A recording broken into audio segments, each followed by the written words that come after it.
Welcome to Nithya's channel. இன்னைக்கு வீட்டில் இருக்க பொருளை வச்சு ஈஸியாக நம்ம எப்படி பேசிக் கேக் செய்யலான்றதை பார்க்கலாம். இதுக்கு தேவையான பொருள் என்னென்னன்றதை ஃபஸ்ட்டு பார்த்துடலாம். மைதா மாவு 1 கிளாஸ். இந்த கிளாஸில் மைதா மாவு 1 கிளாஸ் எடுத்திருக்கேன்.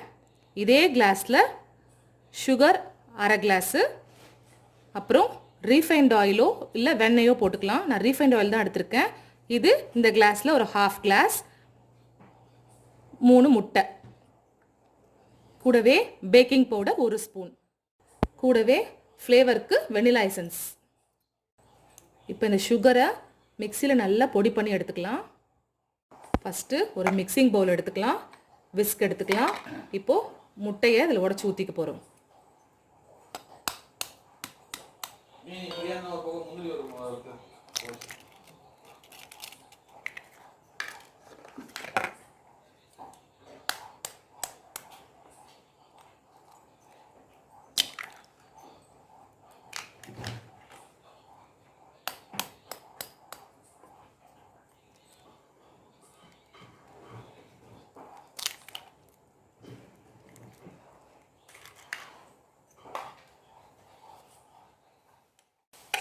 இப்போ இதை நல்லா கலந்துக்கலாம்.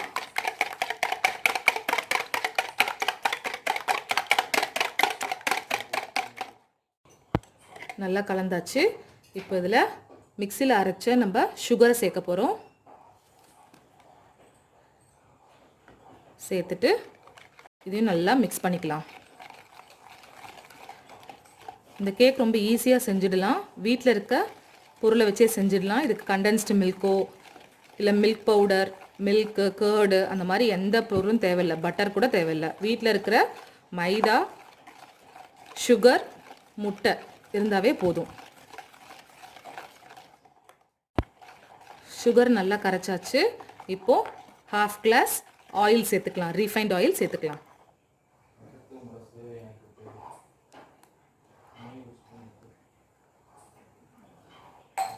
சேர்த்துட்டு மிக்ஸ் பண்ணிக்கலாம். இதை அடுத்தது அதே கிளாஸில் 1 கிளாஸ் அளவுக்கு மைதா மாவு சேர்க்க போகிறோம்.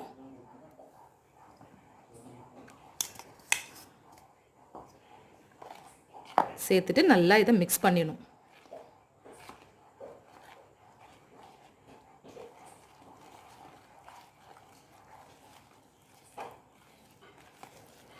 ஈஸியாக ஸ்பாஞ்சி கேக் செய்யலாம் வீட்லேயே.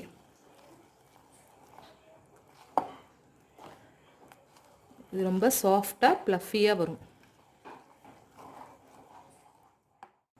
வெனிலா எசன்ஸ் சேர்த்துக்கலாம். இப்போது 1 ஸ்பூன் பேக்கிங் பவுடர், இது லாஸ்ட்டாக தான் சேர்க்கணும். சேர்த்துட்டு இதை மிக்ஸ் பண்ணிடலாம். கேக்குக்கு மாவு நல்லா மிக்ஸ் பண்ணியாச்சு. பாருங்கள், இந்த கன்சிஸ்டன்சியில் இருக்கணும். இதுக்கு தண்ணிலாம் சேர்க்குறது இல்லை. வெறும் அந்த முட்டை, அந்த ஆயில், அதில் இருக்கிற அந்த தண்ணி பசையே போதும். இந்த கன்சிஸ்டன்சியில் இருக்கணும். கேக்கை இந்த பாத்திரத்துக்கு மாற்றி வேக வைக்க போகிறோம். அதனால் கீழே நம்ம பட்டரோ இல்லை ஆயிலோ இல்லை நெய்யோ போட்டு க்ரீஸ் பண்ணிக்க போகிறோம்.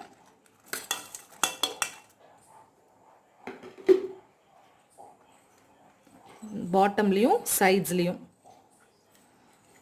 இந்த மாதிரி நல்லா க்ரீஸ் பண்ணிக்க போகிறோம். இப்போது இந்த பாத்திரத்தில் நெய் தடவிட்டோம். இப்போது 1 ஸ்பூன் மைதா மாவு போட்டுக்கிறோம். போட்டுட்டு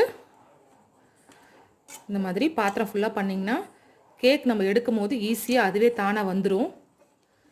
அதுக்காக இந்த மாதிரி பண்ணுறோம். இப்போ இதில் வந்து நம்ம கேக் பேட்டரை ஊற்றி வேக வச்சோன்னா ஈஸியாக வந்துடும். இப்போ இதில் நம்ம மாவை சேர்த்துடலாம்.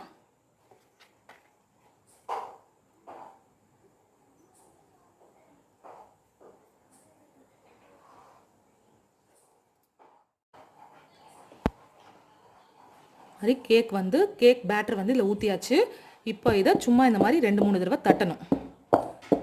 நல்லா ஈவனாக வர்றதுக்காக ஏர் பாக்கெட்ஸ்லாம் இருந்தாலும் ரிலீஸ் ஆகிடும். இப்போ நம்ம கேக் வேக வைக்க போகிறோம். அதுக்கு ஒரு பழைய குக்கர் என்கிட்ட இருந்துச்சு. அந்த குக்கரில் அடியில் மண் போட்டிருக்கேன். அதுக்கு மேலே இந்த மாதிரி ஒரு ஸ்டாண்ட் போட்டிருக்கேன். இது ஒரு 10 மினிட்ஸ் இல்லை 15 மினிட்ஸ் ப்ரீ ஹீட் பண்ணிக்கலாம். அதுக்கப்புறமா அந்த கேக் ஊற்றி வச்சிருக்க பாத்திரத்தை எடுத்துகிட்டு வந்து இதில் வைக்க போகிறோம்.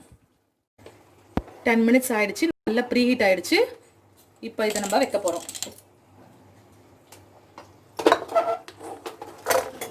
வச்சுட்டு குக்கர் மூடியை போட்டு மூட போகிறோம்.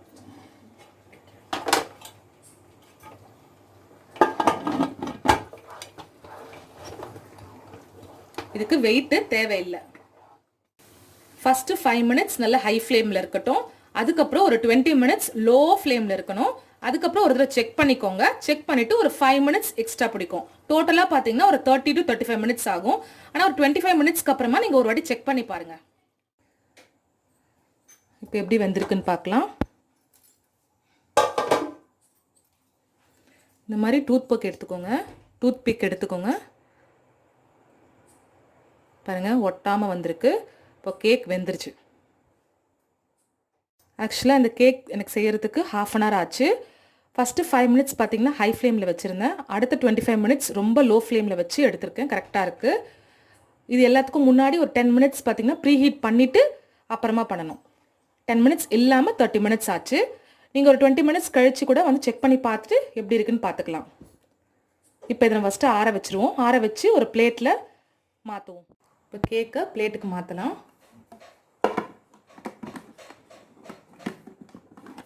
இப்போ பாருங்கள்,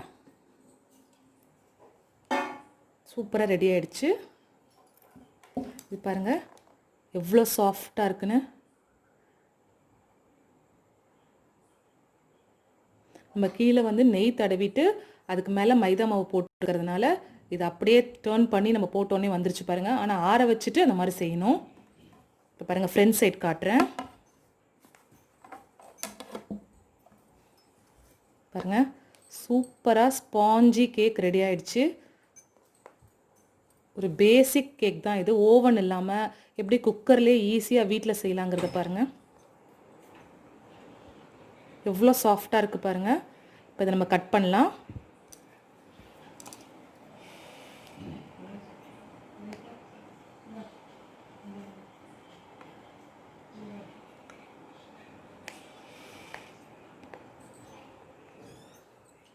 ஒரு 10 மினிட்ஸில் மாவு கலந்துடலாம்.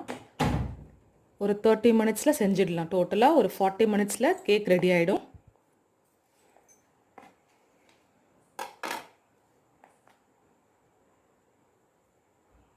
பாருங்கள் எவ்வளோ சாஃப்டாக இருக்குன்னு.